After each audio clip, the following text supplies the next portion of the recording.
All right, let's go to the vent lines here. Leighton, are you ready? Can we go to Leighton first here? Leighton from the Before I Die spin-off Purple Daily podcast. You can see him on Thor Talks Purple. Strictly Leighton across YouTube and social media. Dude, Kwesi out. What are your thoughts? Yeah. Not surprised that it happened. More surprised of the timing. And I even think they got the timing on a Friday wrong. Because usually when Friday news drops, it's like 5 to 6 p.m. where all the shows are done. Thank God they didn't do that. Right. Yeah, exactly. It's like usually the Friday news drops are when all the shows are done. Nobody can touch it till Monday. But I think the biggest thing is that the JJ McCarthy, nobody's tied to him anymore. If that was a Kwesi guy and Kevin O'Connell, he might have been on board with the young guy, with the young quarterback in the first place. But he's not tied to him anymore. And, with the smoke signals of Aaron Rodgers and him willing to play on a small deal, I think Kwesi was just so locked into, I have to make this work, because if I'm letting a 14-win quarterback walk out of the building for J.J. McCarthy, it has to work. And if I just bring in another guy, that's just a sign of I'm not confident that he can do it. So I feel like in the back of Kwesi's mind, he had a feeling that J.J. McCarthy was going to not be able to make it happen right away. But at the same time, he couldn't go out and get someone like an Aaron Rodgers to come in and make it happen, because he was just so tied up with having J.J. McCarthy be that guy. But now I just think this frees up everything to give KOC the keys and whoever he wants running this offense. And the fact that nobody's tied to J.J. McCarthy makes it just seamless transition to move on from him if they were to go that direction. It does make it, it makes it super interesting, because we're about to find out. So, I mean, like, to your point, Kwesi is no longer tied to anything because he gone. And we're about to find out how tied to J.J. McCarthy Kevin wants to be, because, and I'm kind of like reiterating your point here, Leighton, which is a good one. No matter how tied to J.J. McCarthy Kevin O'Connell was until today, this is an off-ramp. And it doesn't mean that you're like completely out on McCarthy, but this is kind of an off-ramp to say, hey, listen, like this would not have been if we're talking candidly here, Mark and Ziggy, this would not have been my preferred path last year. It was kind of Kwesi who screwed this up. And so you can create some separation here. And what does he do with that in the next couple months, making quarterback moves? If through this McCarthy is the unquestioned number one starter, it shows you, oh, okay, well, I guess Kevin, there's a bunch of other reasons maybe why Kwesi has been let go, and Kevin really does love JJ, but this is an opening to go get a different quarterback for sure. And then I look back at the end of the year press conference, and I'm kind of assuming here, but it seemed like behind the scenes that Kwesi almost got dominated by KOC saying, we're going to run the offense we had been running when we won 13 games, when we won 14 games, because, they kind of mentioned that the last 5 games, they kind of found something with JJ McCarthy, but they made it seem like that wasn't the direction they wanted to move in.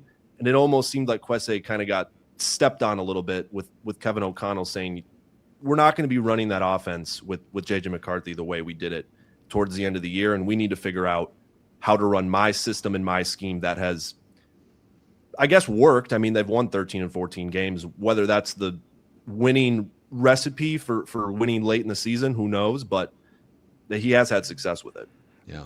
I do like the fact that this puts all of the pressure now essentially on O'Connell, though, because I'm not sure that statement, like if that's really what you're going to go back and do, then either you're going to retool McCarthy to a degree that I don't think is possible, or you're going to switch to a different QB. But because I didn't like that statement, because Kevin is so hard-headed, and it's like, dude, did you not see what happened here? All of that being said, yeah, I think it was a season full of disagreements. They didn't see eye to eye on a ton of things. But now, I mean, there's no question now. Kevin is on the hot seat, because if things go wrong now, the finger pointing is done. It's going to come back on Kevin O'Connell. And I'm very interested to see what the draft looks like, because again, you guys mentioned that Kevin O'Connell and Brian Flores had some, involvement in the draft, but in the end, they don't have the final say, to where now that they're not hiring a GM till after that process, what does that look like with those two guys? And if I'm the Wilfs, I'm putting most of my eggs in those two guys' basket to be like, yo, let's make it happen, because I think they know exactly what they want, and hopefully they're able to make it happen, because this is a very, very important draft coming up in April. Yeah, Leighton, good stuff, dude. We'll see Thanks, you. We'll see you on various podcasts and Purple Daily Instagram and TikTok too. He's omnipresent with Vikings and football takes. You can follow him, Strictly Leighton, too, on social. So good stuff, Sure. Leighton. Appreciate it, guys. Let's 7,400 people here with this breaking Vikings news. We're an hour into this live stream. Kwesi was let go by the Vikings like an hour and a half ago on a day that the Twins also parted ways with their head of baseball operations, Derek Falvey. So go check out that emergency Twin Show episode. There's Giannis rumors all over. We covered that on Flagrant Howls. If you are new to Purple Daily, you're just kind of stumbling in here looking to find out what happened, welcome in. You are now part of what we think is the best Vikings fan community on the internet. Click that subscribe button and the like button on the Purple Daily YouTube channel, and we appreciate you joining us here. So, Dex, who's next on this impromptu vent line? Yeah, let's go to Ryan. Ryan, what's going on, man? You're on vent line. Guys, I just wanted to say that I ran into an entire family dressed out in Michigan gear probably a few months ago now, maybe a little before that, and I said, do we still believe in JJ? And it was almost a cult. They all smiled and were like, yes, he's just such a good guy. And I'm hoping that maybe with this hiring we can maybe pull our heads out of the sand and kind of see things a little bit more clearly, and less of like, well, I picked this guy, maybe we need to stick with him, instead of we can be like, make a rational decision for this football team, because God, it feels like we scratch at the door so much and we're never let in, and it just sucks. I'm in Denver, man. And it's hard to be a Minnesota fan out here sometimes. Hey, what? So you're in Denver. So I saw some people in the chat. So George Payton's been their GM in Denver, and he was the Vikings assistant GM for some really good years. Did I see someone in the chat say that his contract is up? I'm putting you on the spot. I saw that. That I don't know. That Okay. I could go back into the office and ask the freaks. Go do some the investigative Broncos reporting on that. Actually, yeah. Thanks, Ryan. Appreciate you checking. Thanks, in guys. From, sunny Denver there. I would if you're him. I don't know. Denver's got a great thing cooking right now with being on the doorstep of the Super Bowl. But all right, who's next on vent line? Kwesi out. Let's go to Andrew next year. Andrew, what's up, man? You're on Vikings Hey. vent line. Can you guys hear me? Yeah, what's up, Andrew? All right, so I just have a couple things. One, my fiance, who doesn't know football, knew that it was a mistake to get rid of Sam Darnold. And so when they made it to the Super Bowl, she bought a Sam Darnold jersey and was wearing it yesterday when it came in. So that was kind of funny. You know what, though? I will say, like, she wasn't, if she got the jersey's a hedge. Like, the jersey would have been a full commitment. She wasn't 100% sure. Well, and she bought the Justin Jefferson jersey last year, so more in on the Vikings. But then I also want to ask you guys a quick question. Do you guys think that the Brian Flores rehire has anything to do with the Kwesi firing? Ooh, Andrew, thank you. That's a really interesting question. As I said, I think it could have a little bit to do with Flores was going to get more draft control, final say on defensive draft picks. But I would put that way down the list. Like, I don't think that was the breaking point. I think the breaking point was the drafting, as Phil talked about, the quarterbacks. Do I think the Vikings had a lot of people internally who wanted to go in a different direction from what Kwesi was doing? Yes, I do. Do I think that like the Flores thing in particular was the final thing? No. I think all of these things played a role, and some of them were more substantial. But Kwesi was charged with basically getting a consensus on draft picks. He did a lousy job. And so if Brian Flores having more say on defensive draft picks at the end of the day probably would have helped him somewhat. Yeah. Yeah, the Flores thing. There was definitely some internal conflict over whether Brian Flores would be back. I don't know where Kwesi stood on that. So it's hard to answer, but it is another layer to this. Like, that's okay, true. Yeah. That was kind of a domino that was in question, and it fell one way, and then the Kwesi domino fell, and I don't know if they were mutually exclusive or not. But let's go back to the vent lines here, Dex. Yeah, let's go to Don. Don, what's up, man? You're on Vikings vent line. How we doing? We're processing, Don. Yeah. We're processing. It's Lot a of heck of a plays. day for Minnesota sports. I'll tell you that. Mhm. No, I think this is exactly what needed to happen. Um, there needed to be a shakeup in the building. It was you could uh, Kevin's frustration was palpable all year. I mean, you could hear it in his voice at press conferences, but yeah, I think this is the right move. Yeah. Yeah, Don, thanks for checking in here. It does feel like the right move. It doesn't, and like I said earlier, I know it doesn't feel like the wrong move.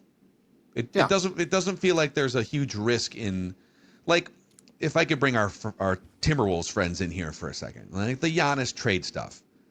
Should they trade for Giannis? There's an inherent risk of trading away 25-year-old Jaden McDaniels and maybe Yohan Beranger if they have, like, there's a risk in making that move with the goal of, okay, you made that move, but you're bringing Giannis here. I don't know that there's a downside here. Like, you're certainly not going to find a general manager who has like a much worse draft track record the last few years, right? And you're certainly not going to find a worse quarterback situation than like what you saw with Brosmer on the field and some of the McCarthy starts. So, and the tension behind the scenes, like it felt like a kind of a no-brainer, quite frankly, when you boil all the reporting down. I think the only thing to criticize or question is why they didn't do it sooner. Like, how soon would you deem I would have done appropriate? it. I would have done it the Monday or Tuesday after the season. Like I didn't see an upside. Why allow him to begin, or why allow him to extend into a very important time a process at which he hadn't done well?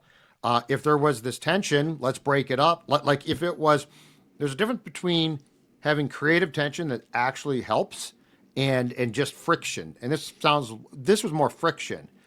And if you knew that O'Connell was your guy, why allow this to continue? So I would have honestly, when the season came to an end, I would have probably given it Monday and fired him on Tuesday.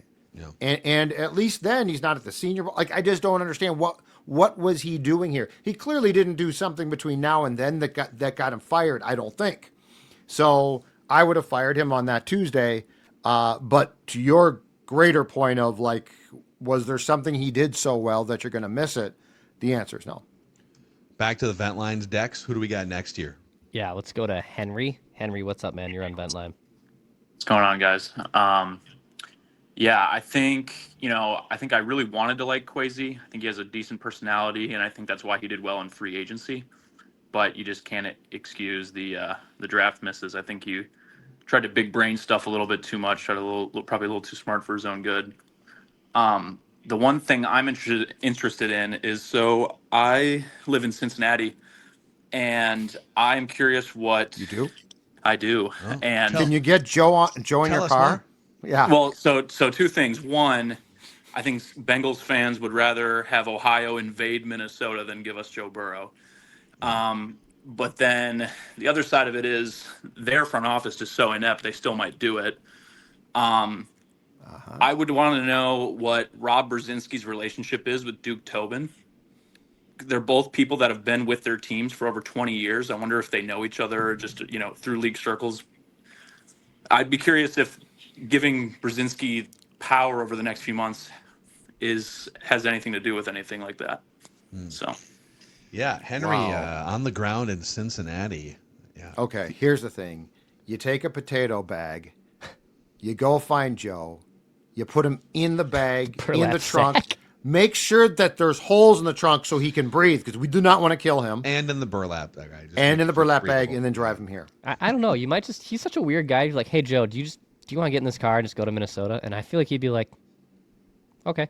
Like, I don't think you have to kidnap him. I really don't think you have to kidnap him. Even better, Dex. we Leave today. we did get, since we're all speculating among friends here, Reckless speculation. the Purple Daily Anonymous tip line has been very giving this week. And again, the Purple Daily Anonymous tip line is for entertainment purposes only. It does not bat 1,000, but it does not bat 0, as we say. Yep. And I'll read you this one just for fun. Okay. Please keep me anonymous. This is all alleged, is the header on this email. So this is alleged. It's just alleged for entertainment purposes. Anonymous emails the show. I have a close relationship with a professional athlete who knows Joe Burrow quite well. Oh. I will not say. There's some more details in here that I am kind of couching to protect the anonymous emailer. They hung out, the professional athlete and Burrow. They hung out not too long ago, and my connection joked that Joe should get traded to a team that he could make a Super Bowl run with. Huh, Joe? What do you say? We take a trade?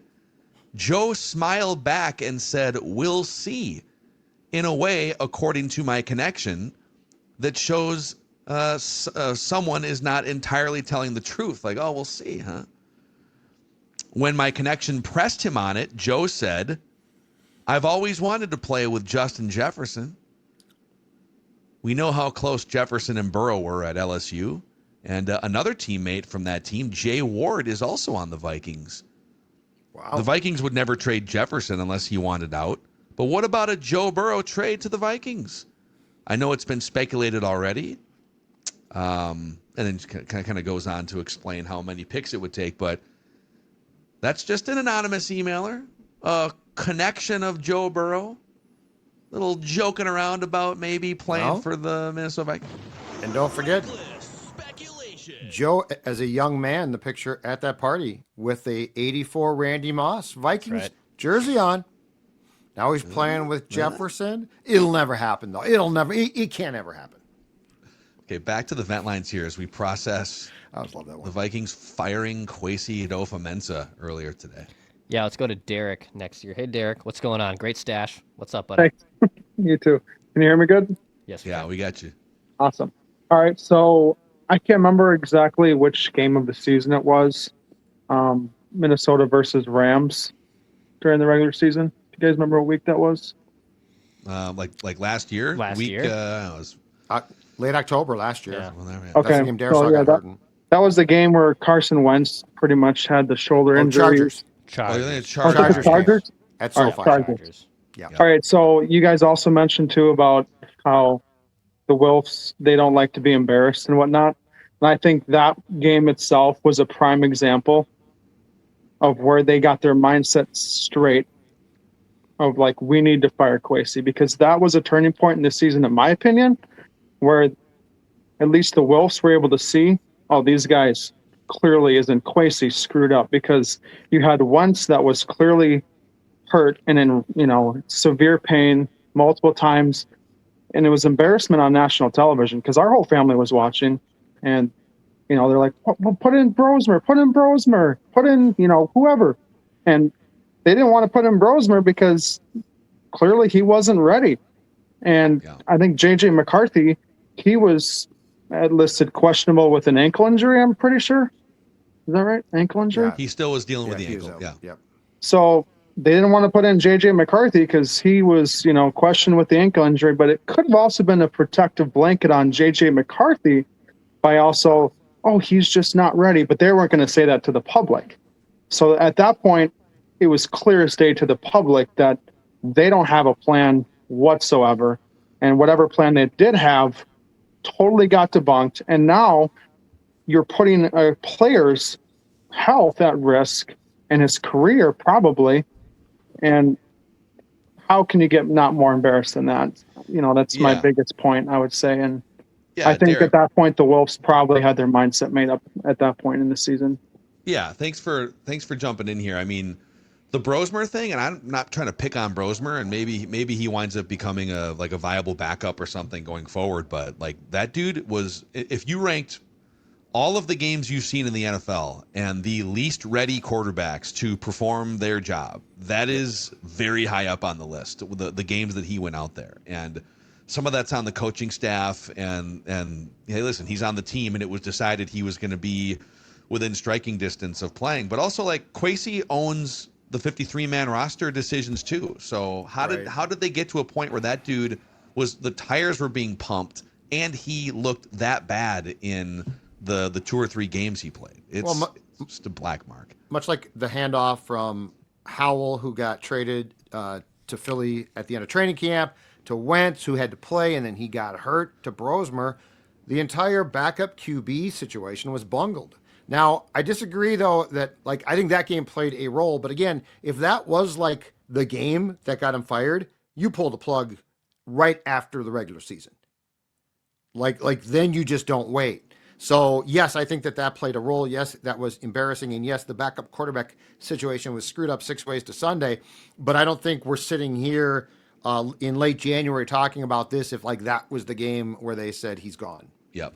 Let's get our guy Thor Nystrom in here, Dex. He just got done recording a Thor Talks Purple episode, and you'll be able to consume that this afternoon, reacting to the news. But Thor, welcome in. We've been live for over an hour here on the Purple Daily YouTube channel. There's like 7,000 people hanging out with us, all trying to process the Vikings firing Kwesi Adofo-Mensah. So just your high-level thoughts, man. You saw him at the Senior Bowl down there, kind of poking his head around, watching some of the practices this week. This is bizarre. The timing of this is just so bizarre, and I'm sure you guys have talked about that over the last hour, but the fact that you have him go to the end of season press conference, which was already weird, in that he didn't speak with Kevin O'Connell. You had the separation there. Then you send Kwesi to the Senior Bowl this past week. And like you mentioned, we were down there. One of my buddies was on a plane with Kwesi flying out of MSP to New Orleans on Monday. We see him out there on the field for a couple of days, and then you fire him while the Senior Bowl week is still going. The day in between the last practice of the Senior Bowl and then the Senior Bowl game is where you decide to do this. And it appears that the people making the decision, it was those left back in the building. It's like Kwesi's out of here, so let's talk about his future. The timing of it is just so odd. And you see the statement from the team that Rob Brzezinski is going to be running things through the draft. I find that very weird too.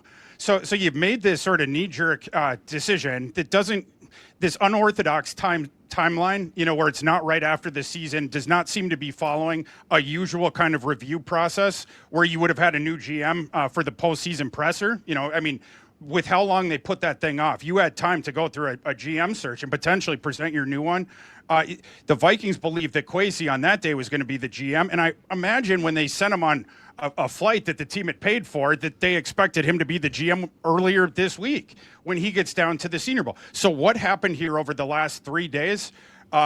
Those discussions in the building, and what did the people that wanted Kwesi out, what is the thing that they didn't think they were going to be able to get him on their side for? Right? What was right? I mean, if the ownership wanted him out after a review process, you would have thought that would have happened before. So this seems like a push. There was in the thing, it was like, there's, the front office and the coaching staff's not on the same page. It's probably a pretty big hint of where that came from. But now it seems to set up a thing where Kevin O'Connell is going to get an enormous amount of personnel say this offseason, heading into a season where he could be on the hot seat. And you wonder about that. Allowing a guy potentially to play around with future assets in an attempt to save his job for this coming year reminds you a little bit. I mean, we see this every year in the NFL, but last process, that was my boy, terrible Terry Fontenot, trading a first-round pick this year so that he could move into the back end of the first last year and give up a second-round pick as well in that transaction. That's the kind of stuff that desperation is a stinky cologne, and I'm concerned about giving people on a hot seat too much power in personnel decisions going into a one-off year. But didn't you also remain concerned about Kwesi drafting again? Because we've talked about that. Like I agree with you. The timing is weird, but I don't think that they fired a guy who really knew what he was doing when it came to some very important things. And I think we talked about this towards the season's end. There was no way you were going to be as disappointing as this team was, and everyone was, for the most part, was going to walk away scot-free. So I agree with you on the timing, but I don't feel like this is some terrible move because, my God, Kwesi was going to make all of these great draft picks, or I trusted him. No, for sure. So I'm not that conflicted. I would have fired him, like, for instance, as I said before, the Tuesday after the season ended. I wonder why it took this long. But, as we talked about before you joined us, Thor, there's a chance that the Senior Bowl gave a lot of people, because you didn't see O'Connell, an opportunity to have some final weigh-in on Kwesi's future while he was nowhere near the building. Yeah, I mean, I think that's what it appears to be here. And to the point that you're making, I get it. I'm not going to argue for Kwesi's draft history. It's been bad. It's been really bad. But if okay, so what they're presenting now is we're getting Kwesi out, but then it's just Rob's going to take over. We'll get it through the draft. What they're presenting to you is it's all the same guys that are going to be in that building making in that room, the war room, making that decision outside of Kwesi. And they want us to believe, oh, we fixed the problem. But Kwesi's not the dude who's scouting all these guys and picking them individually. The issues with the draft process has been the advice he's been getting from the guys you still have in the building. All you're doing is replacing the guy who is taking the votes in the room. That goes from being Kwesi now to Rob Brzezinski. And that's what's supposed to fix the draft process this coming in April. I doubt that. If you didn't like the way things were going, and certainly again, I'm not going to argue that they were going super well. Why don't you hire your experienced evaluator for this draft process, right? And also try to identify the guys that were giving bad advice to Kwesi in the draft room, either to get them out of the building themselves or to minimize their influence on draft picks. Keenan McCardle. I mean, that is a fair argument that if a big reason why I think the two biggest reasons, we did kind of an impromptu pie chart earlier of why this happened, and the misalignment with the quarterback situation, the backup quarterback situation, like it was not Kevin O'Connell, and I would even venture to say Kwesi did not envision Sam Howell as their second quarterback in that room, and just the bundling of it all and not having a plan. Judd certainly didn't. Judd spotted it from the minute mini camps and OTAs. It took Kwesi a little bit longer than it took Judd. Judd was like 5 minutes. He ain't going to be on the roster. I think Kevin probably saw that pretty quickly too. Oh in yeah, retrospect. yeah. But he definitely did. But to your point, if the second biggest thing is, hey, this draft track record is a disaster, we don't trust Kwesi to oversee this draft process, then you knew that 3 weeks ago. Why not get a head start? Why wait until after the draft to put someone in that spot? So I agree with you. That is also weird timing, unless, as a recklessly speculative emailer pointed out earlier, you've already planned to trade a bunch of your first and second round picks to Cincinnati for Joe Burrow, and it doesn't matter, Thor. But short of that, it is weird timing on the. We'll figure it out in June who our next head of football ops is. And I would certainly get, the thought of okay, you start extrapolating it out. And if there was a specific roster thing of we can't get Kwesi on the same page with them, maybe, and what could that be? And then you start thinking about the quarterback thing.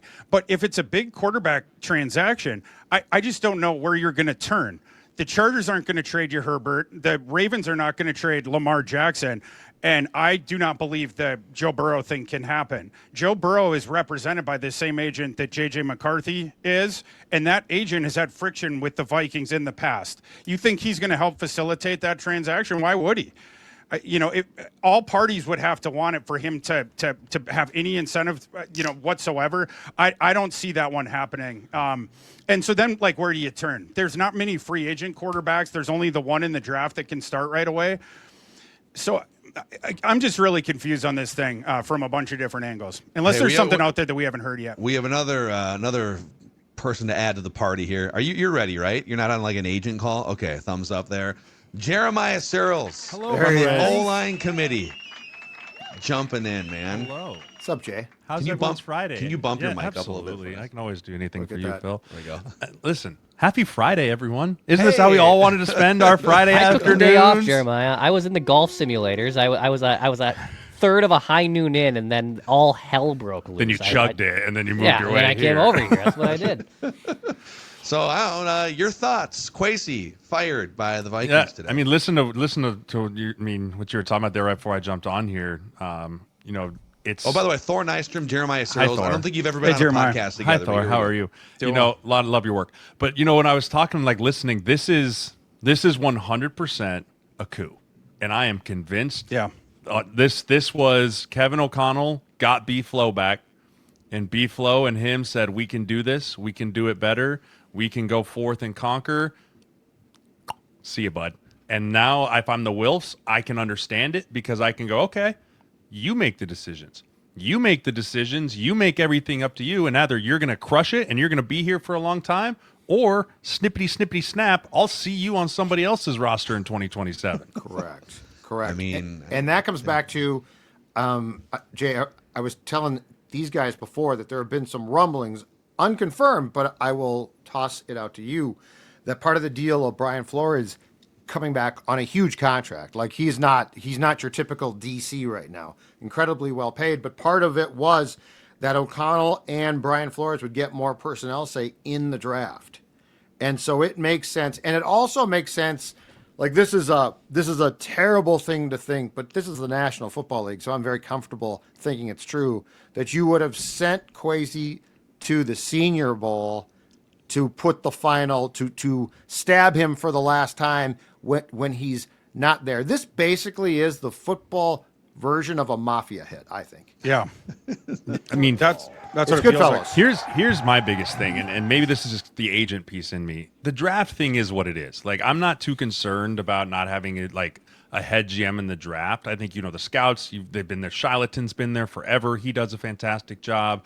Like, they've got a great scouting system put together. But to go into free agency without a GM is a totally different ballgame.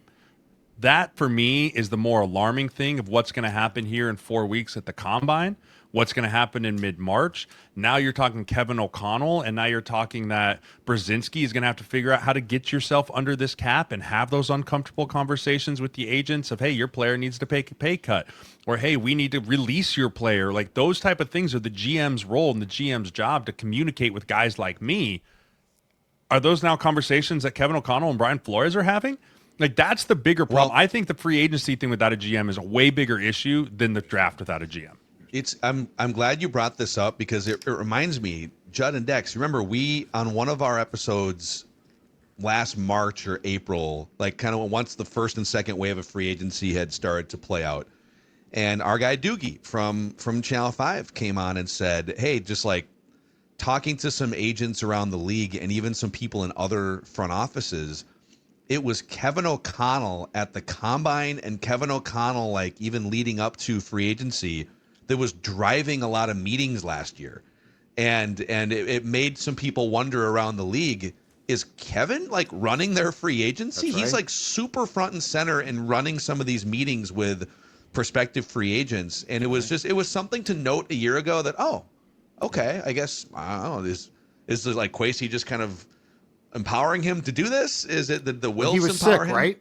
Well, he was sick for a portion of, was it the Combine? Yeah. That was the Combine because Okay. they're like, where's Kwesi? And they're like, he's up in bed sick. And Kevin was like in the suites and whatever running right. the show on some of this stuff. So I've heard that prior to this that I talked with an NFL agent that said that he had been in negotiations with the Vikings where Kwesi wasn't within 200 miles of the room or the discussion. That it was more going through Rob, and these are one-off kind of things. That's a contract negotiation thing, and obviously Rob is instructive in that. He's a key piece that the Vikings he's huge do. in that. Yeah, but like this whole negotiation, I guess, Kwesi wasn't involved with. You don't know on some of the one-off things. With Brzezinski in the draft, that it's been so long now where you have the four sort of down draft classes. You're coming off an administration that wasn't so good with drafting. This coming draft class, you take out Kwesi, and again, now it's Rob Brzezinski going around the room like, who do you like? Who do you like? It's not a really good plan, and I don't understand why you're not going to go and start interviewing GM candidates right now, unless, as the Wilfs, it's sort of the thing that you were presenting, where it's like, we'll give KOC and the staff, we'll give them one more year, and we don't want the established GM right now. We don't want to give out a multi-year contract because what if we're going to have to blow the thing up anyway? That's what you sort of start wondering with this. But yeah, this is not great. The timing of this is not great. This is just really a really confusing time. I think the reason that they're not hiring a GM until after the draft is called plausible deniability. Right? That draft, that GM's going to be able to come in and go, hey, none of that was my fault. I didn't do any of that. I didn't agree. I didn't pick that guy up. I didn't extend that guy. I didn't cut that guy. I didn't draft that guy. It is all, listen, whoever they hire as GM, he's doing nothing more than evaluating the coaching and evaluating the coaching staff for the Wilfs in 2027. That's it. That's it. He's going to have no say on this roster besides final cutdowns, right? Besides final cutdowns, that's it. And let's be real, 85% of the roster is already set by the time camp starts. That's how it always goes. You have the final pieces there at the end and that piece there. But this is the new GM's going to come in, look at everything across the board, report back to the Wilfs, and then he will be the one that has to drive the ship in 27. But I totally get now, if you're not hiring a GM, you're telling Kevin, you're the captain now, dude. If it sinks, great. If it swims, great. But it's all going to be up to you. Do you think, though, that there's a chance, and I threw this out before, I believe the situation in San Francisco was when John Lynch got the job, Kyle Shanahan helped pick him. Do you think there's a chance, because the Wilfs do like O'Connell a lot, and I do agree there's a hot seat, but do you think that there's a chance that post-draft Kevin O'Connell helps pick the GM? I forget his name. He's got a goofy name, much like Judd Zolgad. But the guy that got the GM job with the Jets. Self-awareness by you right now. Was, well, I mean, it's a goofy name. But the Jets GM was O'Connell's roommate, I think, at San Diego State. Yeah. And there was some rumblings that O'Connell was trying to get him in here and Kwesi out last summer. You think there's a chance that they're going to double down and try to create, because you know as well as I do, and it goes so against football culture. The Wilfs don't like conflict. They also hate losing. Yeah. Right. And so there's two paths here. And I think Thor, you'll agree with me on this. You got two paths, right? Hire Kevin O'Connell's buddy and let him continue to drive the ship. Hire the big voice and the adult in the room that will put the foot down and say, no, I am decision maker. You all report to me. I have final say. Or is it going to continue to be this parallel path with whoever they bring in as GM with Kevin O'Connell, and he drives the ship on where the direction of this Vikings team is headed?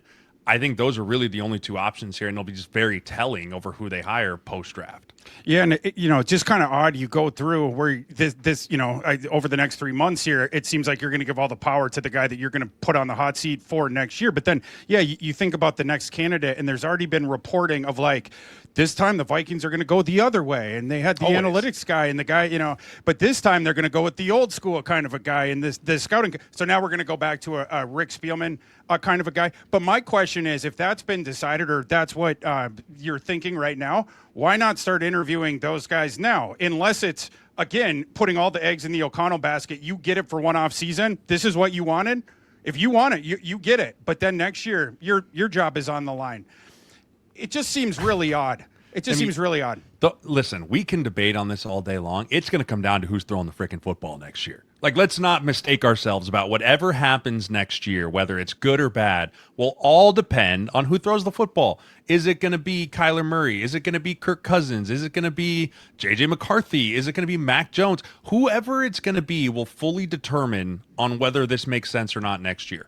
And I am still uncertain on which direction Kevin O'Connell goes. I am still uncertain if he's still like, no, we're doubling down on JJ and we're rolling, or if this was a way for him to be like, hey, pull a Pagula and go, hey, this was Kwesi's guy. Like, this wasn't me. Like, and just fracture the relationship and move on.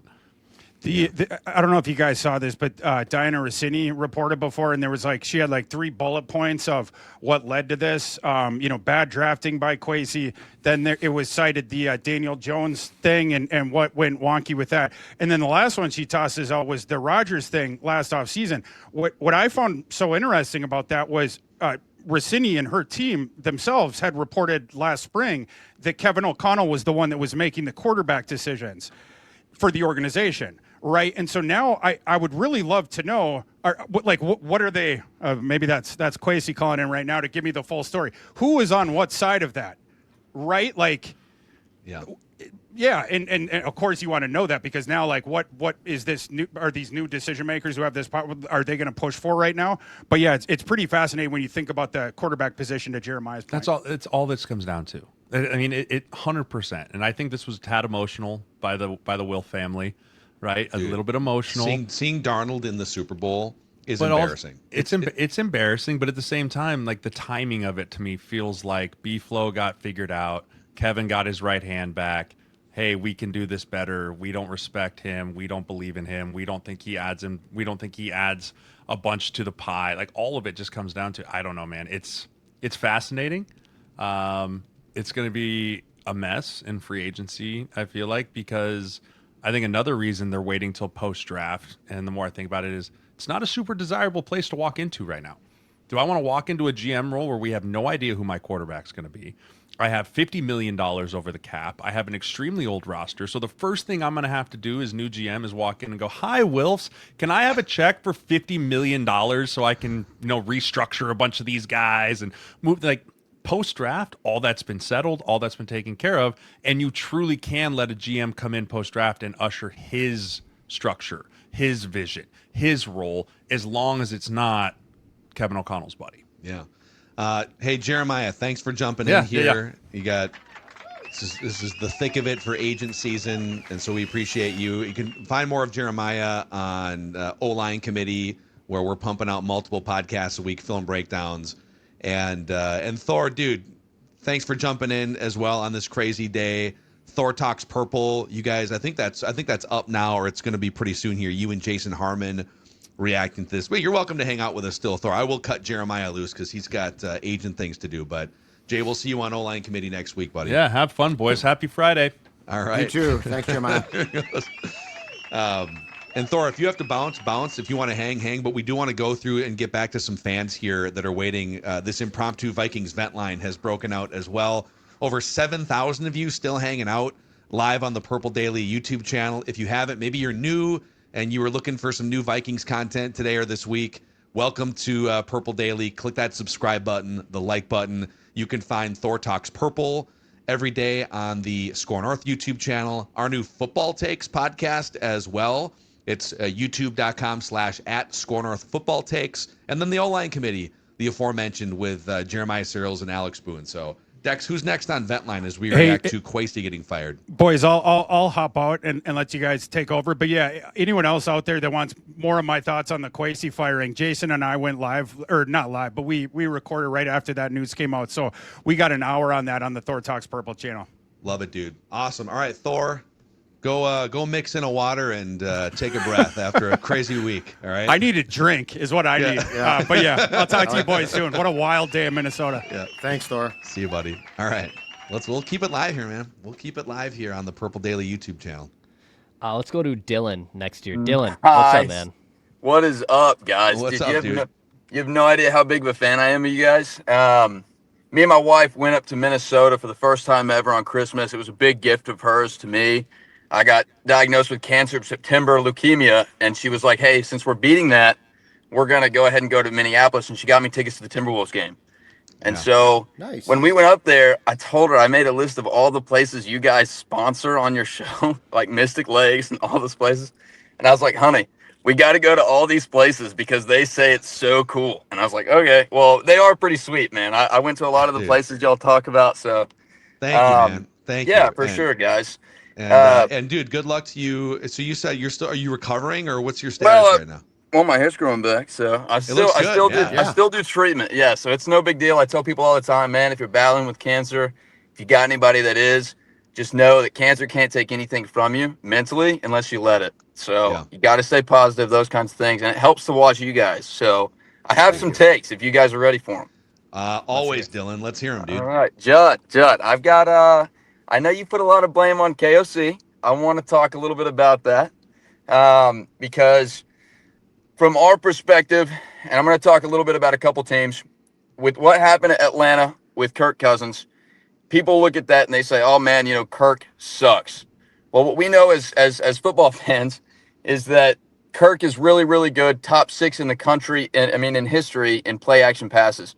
Atlanta Falcons, that coach played I think the 31st or 32nd least amount of play action passes the year that he played terribly.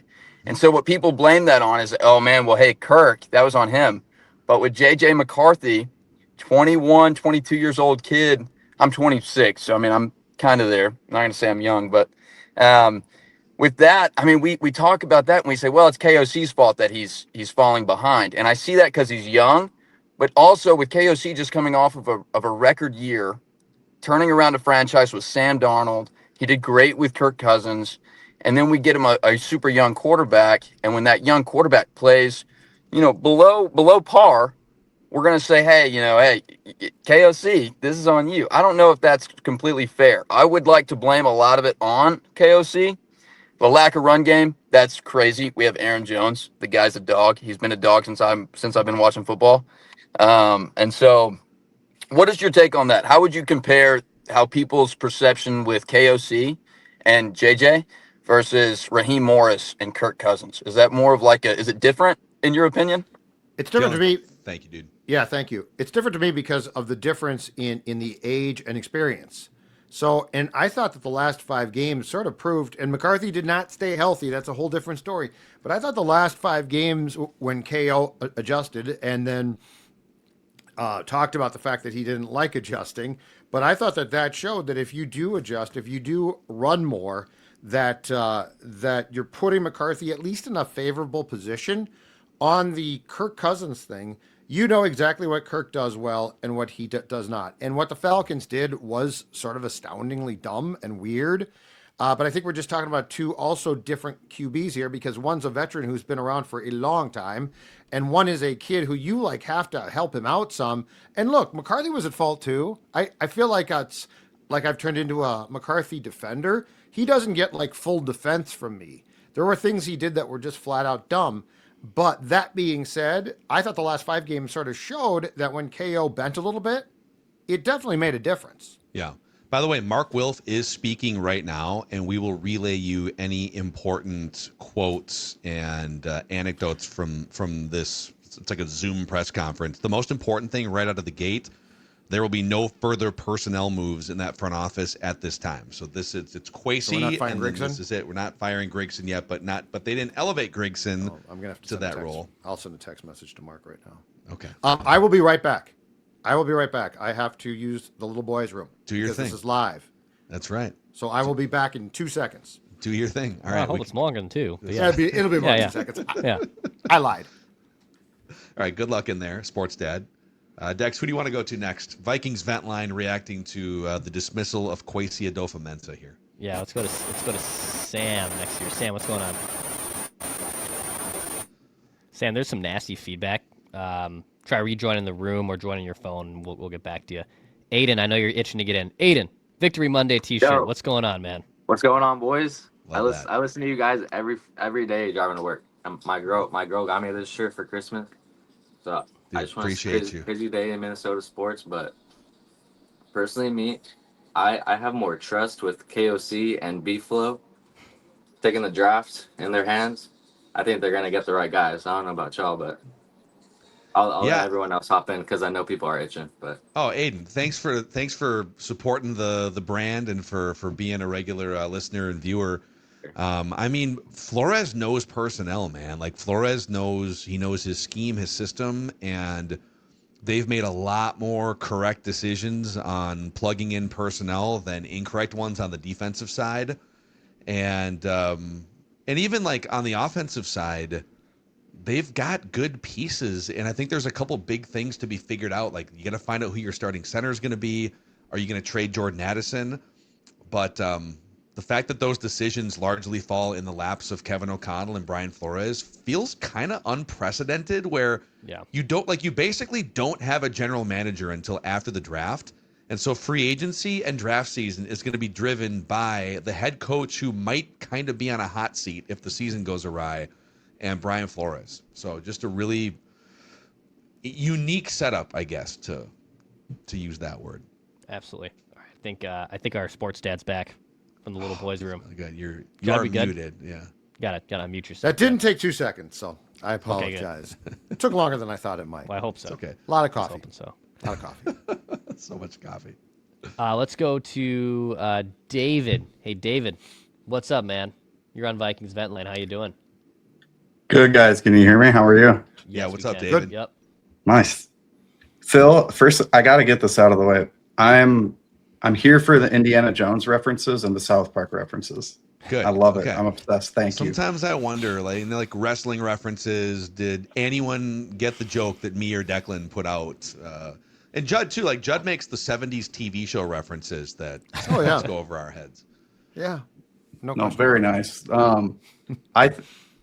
I agree with firing Kwesi. I felt like I saw it coming, and I put this in a comment on one of your videos in the last week, but said like, or maybe it was something with Jeremiah, but how often is it where there is a coach and a GM that don't get along, or if they're buddy, if they have a good working relationship or whatever? Because I never felt that between those two. I felt like they're so different, and I feel like someone said it earlier, KOC was mad salt all year, going back OTAs, minicamp, and like you said, it was palpable.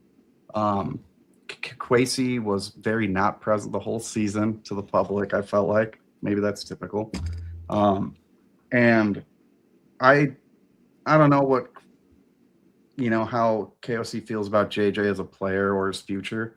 I feel like he's fine having him, but something tells me he did not have a say in how it was handled. Like, he probably would have been fine putting him on ice for a couple of years. Yeah. Let Kirk roll one more time. Let Darnold roll one more time, regardless the cost. And I feel like Sam probably walked out on his own accord. But I felt like, as far as, so he's like, all right, if we're going to play JJ, and I feel like Kwesi probably had, had his hand in forcing him in. I feel like he's like, you know what? This kid's behind. He's never been a thrower like that. And I'm all for JJ. I'm riding the train till he crashes completely. But so I'm going to throw him in the deep end. He's going to sling it. And I felt like the team was probably aware of that. Said, hey, we're going to catch him up regardless of the outcome. And this is the only option. We can't really tootsie foot around this. We got to get going. This year is what it is. Draft next year is not having a lot of QBs. So for me, unless they get Joe Burrow and on, now that dude was fired, I think Josh Allen's impossible, but I thought that was just a fun idea to get Josh Allen. But if it's not those two, I'm out. It's got to be JJ. Yeah, David, hey, thanks for your thoughts on it. I mean, yeah, it's so on his first point about how it just hasn't felt recently like in the last 2 or 3 years, like Kwesi and Kevin O'Connell have had a great symbiotic working relationship. Mark Wilf is more or less confirming that in his press conference right now. I'm just going to give you just a few snippets of quotes that are being put out from people who are watching this live. It wasn't about any one decision. This is a long-term ownership decision in a critical off-season. He says it's not about the decision of it's not any one decision or move that was like the catalyst for this. It was the entirety of the last few years.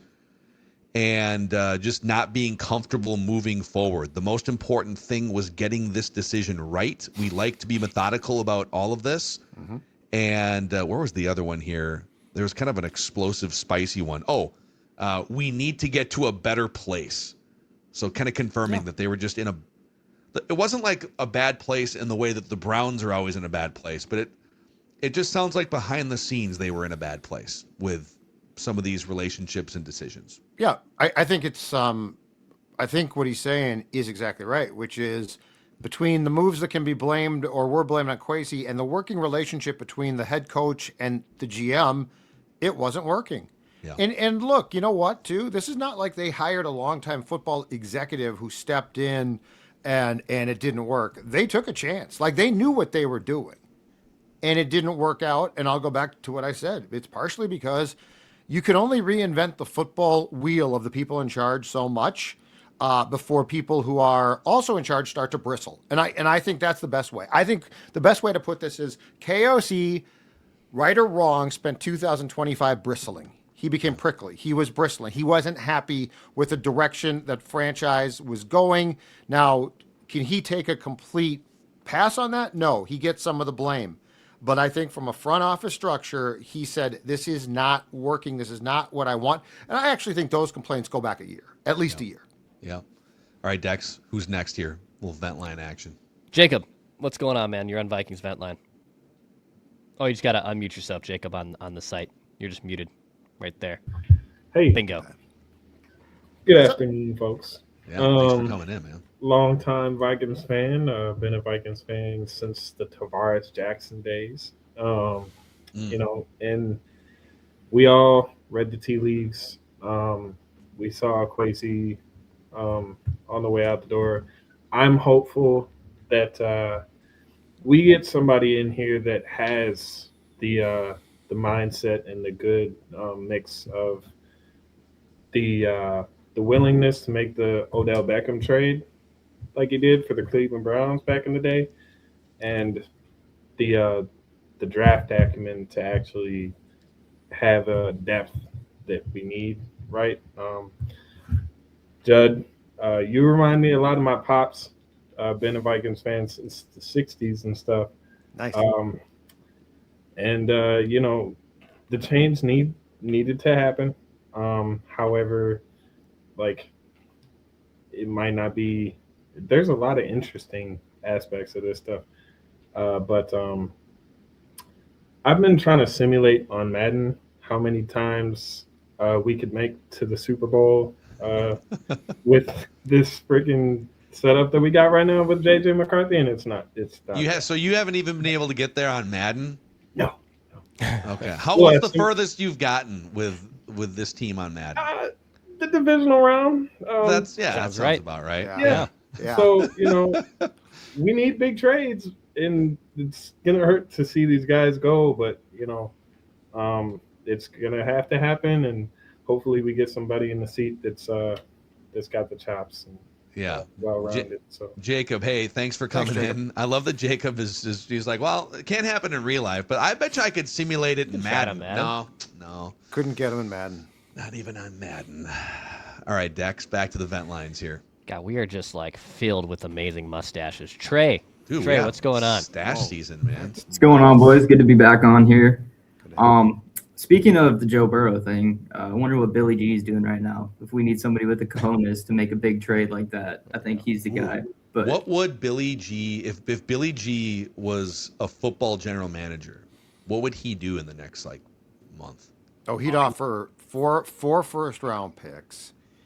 Grenard, take your pick of another player, and a third-round pick, and or two third-round picks. Yeah. He got Quinn Hughes. Yeah. Anything is possible. Yeah. I don't know. This might be the year, but I'm sure I'm not the first person to say this, but I feel a little, almost, I'd say, disappointed about the firing, just because I think over the season you guys talked so much about how Grigson and Kwesi were kind of like a tandem in terms of scouting and acquiring players and whatnot. And then to see Kwesi kind of take the fall for that, but then realizing he's not really the football mind behind those decisions, and seeing Grigson still in that position, and even the Wilfs coming out and saying that there's no projected, firings in the near future. It's just like, well, I don't know if that really carries the weight that we thought it would when we were all calling for it earlier on in the season. I think so. Trey, thanks for jumping in, dude. And what a glorious mustache. If we did the stash rankings in the last hour. This is like a bullpen. Yeah. I feel like 80s stash bullpen. guys are, yeah. I feel like it's, exactly. 70s, 80s, like the Cleveland bullpen. Pretty soon we're going to get to John Q. And John, you have 60 seconds to shave the safety blanket to make that into a mustache. Safety blanket. But, I mean, on the Grigson thing, why don't they fire Grigson, or why? Grigson is not operating this draft process for the next few months with unilateral authority. There's a reason why they moved. They could have easily elevated in the interim Grigson into that spot, who's been a general manager before. Yes. It's a very calculated decision to move Brzezinski into that spot. Brzezinski, who's been here since the beginning of the Wilf tenure as owners, and even 5 or 6 years before that. Yep. They trust Brzezinski as a liaison and someone to just make sure, and they trust him probably more than other people that they might still be evaluating for jobs like Grigson. And also, I think it means that Kevin O'Connell and Brian Flores are really the ones running the next 3 months through Brzezinski, just as a checkpoint, right? Agreed. That's just my interpretation of this. And also, for any of us that are speculating, all right, did Kevin O'Connell and Brian Flores and whoever else go behind Kwesi's back and finally make this move, right? Hey, you have to get rid of this dude. it's possible that that's the way it went down. But Mark Wilf said this decision was 100% an ownership decision, at the very least, to at least like, hey, this is, we made this decision. Don't be putting that on Kevin O'Connell going around anyone's back. But that's good leadership by the Wilfs. It's good leadership just to say, hey, we're the owners. This is us. We made this decision. Even if you had some people come to your office and say, dude, this is not workable. What if he had said, all right, the building's on fire, basically? Like, I mean, this building, I thought it was bad. So It was Kevin came Spielman. to me and said, listen, I can't work with this guy anymore. Yeah. And so we had to make a decision, quite frankly. I would say this. So usually when this happens, because they will have a GM after the draft that they'll name eventually, I would say by the start of the season, you will see major front office changes of like scouts. Like if Kwesi brought in a scout, that scout's in jeopardy. And I would say that Grigson will be just quietly, probably one day in June, let go. Yeah. You know, so like I wouldn't be concerned, oh my God, Grigson's driving this ship. They probably didn't see a need yet, but like it's natural if a GM gets let go, then you just have an off season once the draft is done of guys being let go. Here, real quick, before we get to our last vent liner here and kind of put a bow on this, I just want to read a tweet from All Things MN, a Minnesota sports fan on Twitter here. Sure. Put it in the reckless speculation bin here. Reckless speculation. You know, Kwesi has the Harbaugh ties. Kwesi and Jim Harbaugh, I believe, worked together in, was it San Francisco? Like at the beginning of Kwesi's career in front offices. I think you're right. And it was kind of believed that Kwesi was the one that, because they hired Kwesi before they hired Kevin. Correct. And that Kwesi was driving the Jim Harbaugh bus at the beginning of that process 4 years ago. So those guys have a relationship. And All Things MN tweets, with Kwesi's ties to Harbaugh, are we sure J.J. McCarthy was someone Kevin O'Connell was all in on? Or was the heavy push from Kwesi with his Jim Harbaugh? Jim Harbaugh loves J.J. McCarthy, right? Yep. Was it more of a Kwesi like, hey, so May's off we're not getting May, we're not gonna get Caleb May or Jaden, so we may never know the full answer, but if it was just up to Kevin, does the quarterback situation play out differently here? Then I think the question is, if it's just up to Kevin, what was offered to the Patriots for the third pick that was Drake May? Yeah. And did Kevin want to give up more? Like, I'm not giving Kevin a pass. When Kevin, you know, a couple of years ago at that, church in Golden Valley or Wayzata said, I'm the quarterback killer. I'm not willing to give him a pass then when McCarthy didn't work out for a season. But I could see it being, we don't know this. We've heard stories that the Patriots laughed and hung up. We've heard stories the offer wasn't sufficient. What's the truth there? But to go back to this, and I thought this was what the point was going to be. Remember, it was very much the Kwesi tie that led Jim Harbaugh to fly here and assume he had the job. And then it sounds like some Vikings business people who were in charge of that side were like, this guy's too harsh, too brash, whatever, take your pick. It's a hell of a coach, right? But I think that Jim Harbaugh was no question Kwesi's choice. Like, it was not, O'Connell was the compromise of he's a cuddly, friendly guy, comes off that way. Harbaugh comes off as sort of a more abrasive guy, which is a whole different discussion of Kwesi probably at some point in time saying, you guys should have listened. But I mean, that's a whole different thing. So there's a lot of things where this could have gone sideways, Phil, because to your point, Kwesi was hired first with very much the intention of him helping pick the coach. And he sort of picked his coach, and someone with the Vikings is like, can't do that one. Yeah. So it's like just disconnect after disconnect. Okay. Let's go to John Q here, our last vent liner. Thanks for waiting for a long time, man. I'm honored. Thank you for having me on. Really, to me, this shades to the whole time I've been thinking like 2010, when you were trying to rebuild this, you're trying to put something back together. You bring Favre back. I remember like the zoom in, the ESPN breaking both times of like Favre, like the plane, and they're following him. And that was great. But then you had the Moss trade and then dump. you had the Thielen trade and then dump this year. It was just, it echoed it to me, the whole thing. And so I kept always thinking of that this whole time. So just everything seemed off. And I always go back to, and I'm not sure, I share this a lot in my friend group, but the the competitive rebuild strategy that began this whole thing to me is really, I think, just something that needs to be examined and then thrown into the trash forever, because we've seen what this happens is the roster then is lopsided. You have some old guys, at times it seems like they're competitive and throughout that, all the moves that they've made. And then this year is just a culmination of all these wacky things. So for it to end on a wacky GM firing on a wacky time with him, like Joe Pesci or whatever in any of those mobster movies where he gets he's like down at the Senior Bowl and KOC is here. It's just like he walks into a room and all of a sudden he's like, oh, this isn't what is this, guys? I thought this was a party for me. Yeah, the culmination of a it's a goodbye party. Yeah, the culmination of a wacky year with the injuries, Darisaw and all of those guys, and just I know I'm rambling, but I just wanted to get those points out. It just seems weird to me. So it fittingly ends in a wacky way with a capital W of just everything that happened this season. So to have it this way, we'll see what happens going forward. But low key, it also seems like Kevin's in control this year. Brian Flores, head coach in waiting if things don't go well, because I don't know, you have this guy on the roster who I think has probably overperformed with the roster that he has versus KOC on the offense. I don't know. That's a debate that we can have now for a long time because it's the offseason. So, no, John, thank you, man. Putting a good bow on this thing on the vent line portion of the reaction. John brings up a point that we could actually do an entire show on too, though, because the competitive rebuild was the Wilfs. They do not want to rebuild ever. Yeah. And I think there does become a question just from a 10,000 foot view of, I know the Wilfs don't like interfere day to day, but at what point in time do they back off, hire people that they trust and say, whatever you think is best?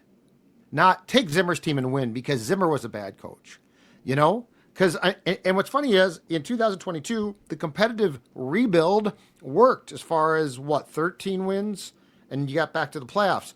But at the end of the day, it got you nowhere near a Super Bowl. And I think that there becomes a question of, if Ryan Poles said, I think we should blow it up. We're getting old. We don't really have, the quarterback is Kirk. He's paid too much. Do the Wilfs ever back off and say, you know what? Okay. Don't love it, but okay. Yeah, I don't think they're the NFC Steelers. The Steelers. I agree with you. The Steelers would, right. they would rather fight tooth and nail to get that 9th win and stay above 500. And I generally agree. Like the minute that you start playing to, if we don't think we can win a Super Bowl, then we're better off tanking. Then you're sacrificing building winning culture, which is the real driver of winning a Super Bowl, for draft picks. And that's when you find yourself in the spot that the Jets and the Browns and the Raiders and the Titans are frequently in, where you're devoid of culture and winning culture. So I wrestle with that. And the Bears have mostly been a team that is just like every 3 years cycling through. The Patriots are now the poster child of if you do it right, but you got to get the quarterback. Yeah, but they didn't even do it right. They whiffed on their coach, but then they moved off after 1 year, perfectly. and then I mean, they made the most. But they didn't plan for that. They wanted to be good with Gerard Mayo. I wonder sometimes if Kwesi got the job in part because he told the Wilfs what he knew they wanted to hear as opposed to what they should have heard. Yeah. So wow, and there's still over 6,000 of you guys. Are we done already?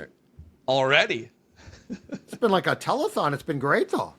What a day. Yeah, just insanity across. Declan tried to take the day off. It feels like that was 2 days ago now that Declan was off. No, dude. So yeah, we're gonna see what other information comes out. We'll hit you again over the weekend with another Purple Daily episode, and then next week we'll have plenty of latest Vikings news, and I think we'll do our next blueprint. This would be a good week next week to do a blueprint episode. Sure. With Thor back from the Senior Bowl and the Vikings blowing up their front office here. So thank you guys for spending your time with us, and for, if you haven't, clicking the subscribe button, the like button on this episode. And another day in Vikings land. You know what? The poor Twins. They can't stay on the front page of a website now to save their lives. They fire their president, and everyone's like, "Oh my God, the Twins did this!" And now it's going to be like, "Yeah, and the Twins fired Derek Falvey." Yeah, sorry, Twins. You can't even get a headline or a day to yourself when you fire The someone. Vikings were like kicking back. They're like, "Should we do anything today?" And then the news breaks. Derek Falvey fired. The Vikings are like, "Let's pull the trigger now." Do it now. Do it now. Do it now.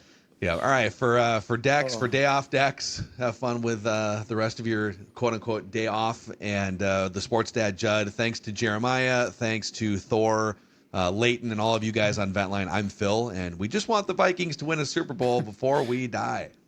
Never a dull moment.